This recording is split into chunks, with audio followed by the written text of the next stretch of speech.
MT media Odisha को subscribe करें, bell icon को ज़रूर दबाएं। नहमदु व नसल्ली अला रसूलिहिल करीम अम्मा बाद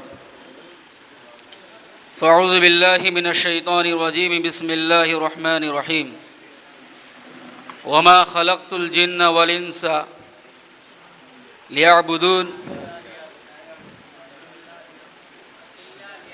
इल्ला लियअबुदून व क़ाल तआला कुल्लु नफ्सिन ज़ाइक़तुल मौत सदक़ल्लाहुल अज़ीम वक़ाल नबी सल्लल्लाहु अलैहि वसल्लम कुन फ़िद दुनिया कअन्नका गरीबुन अव आबिरु सबील अव कमा क़ाल अलैहि सलातु वस्सलाम। मेरे मुहतरम बुज़ुर्ग और दोस्तों,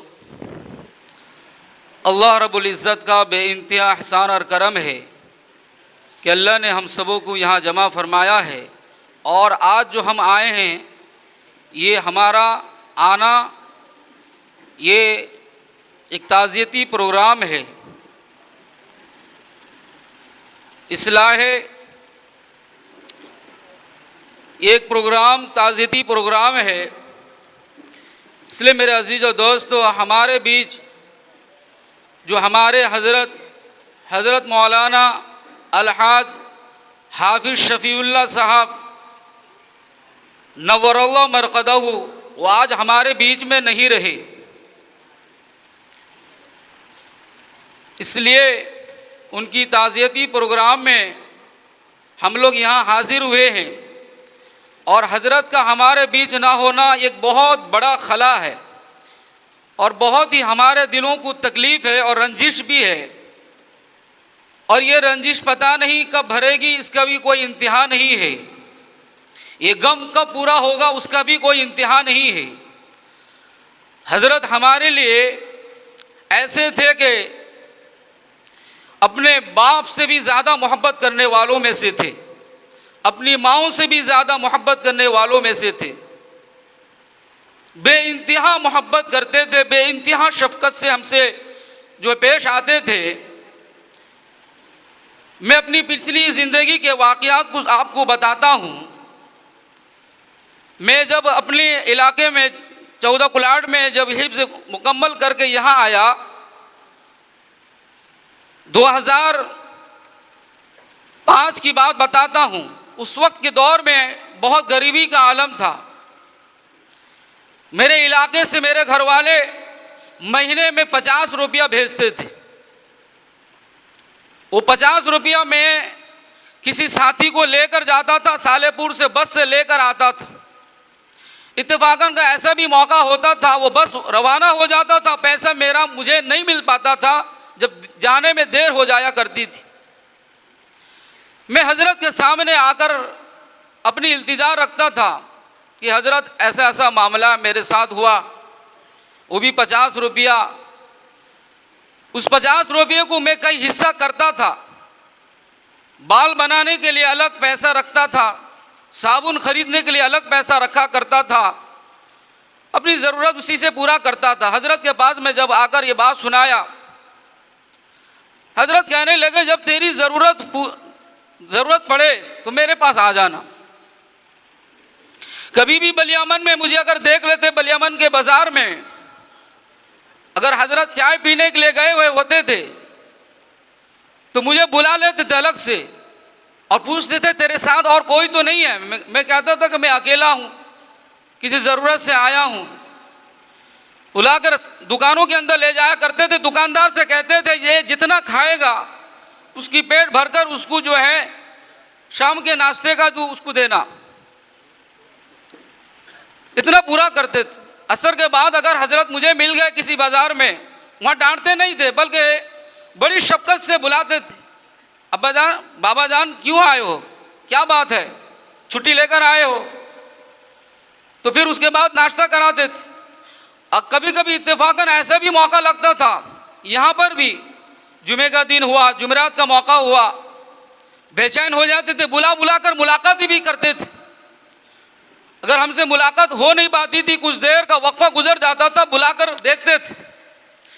और उनकी एक आदत ऐसी भी थी, चाहे वो छोटी किताब हो चाहे बड़ी किताब हो, चाहे वो फारसी की मुख्तसर सी किताब हो, अगर वो ख़त्म होती थी तो दुआ होती थी। और उन दुआओं के बाद हज़रत का एक निज़ाम था, कुछ ना कुछ तलबा को खिलाते थे और इस तरह खिलाते थे कि बाकी तलबा ना जाने। एक तलबा को नीचे भेजते थे, जाओ चुपके से पानी लेके आ जाना। कोई तलबा लेके पानी रख दिया करता था, खिड़की के तरफ से खाना आता था। वो याद है, वो वक्त मुझे याद आता है, बहुत रोना याद आता है।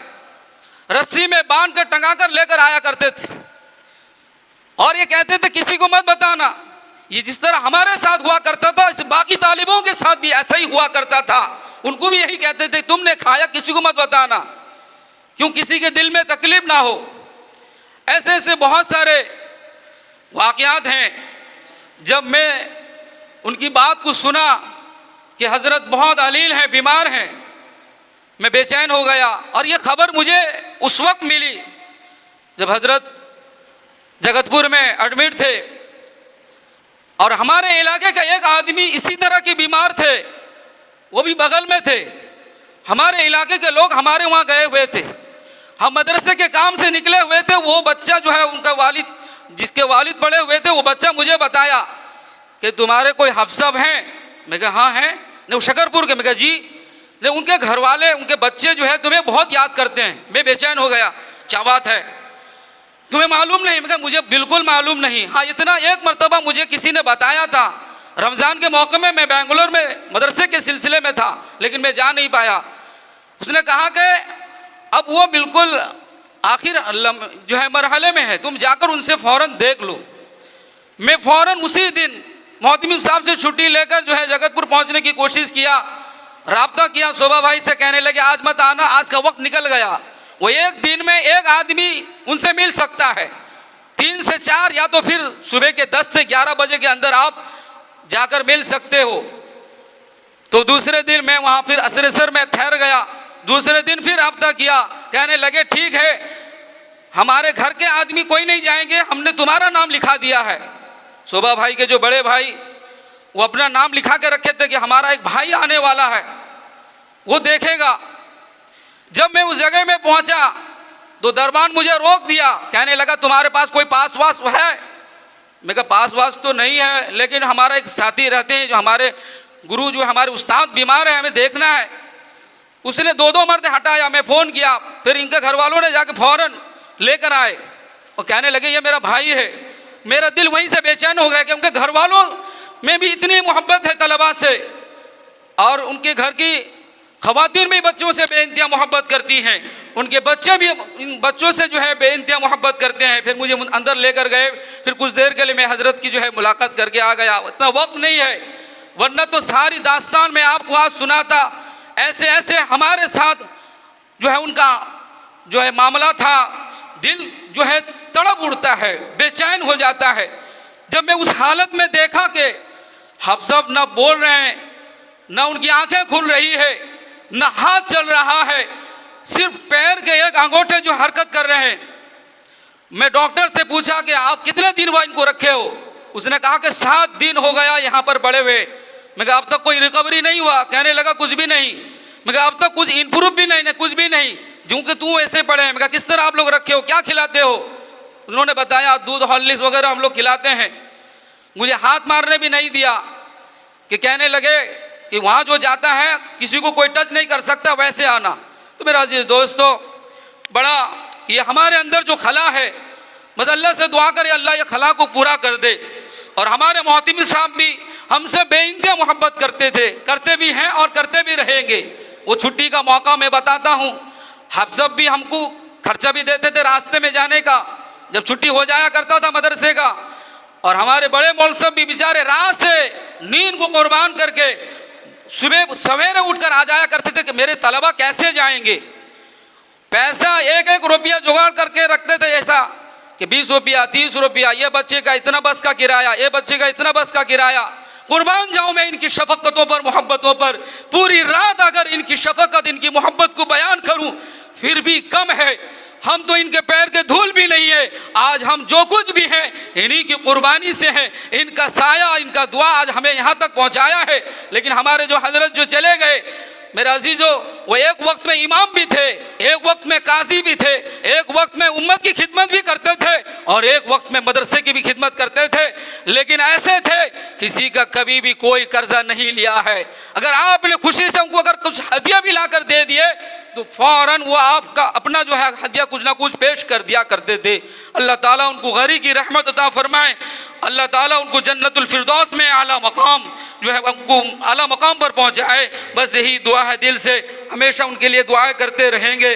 अल्लाह ताला उनकी मगफिरत फरमाए। अगर वीडियो अच्छी लगी तो लाइक करें और तमाम दोस्तों को शेयर करें।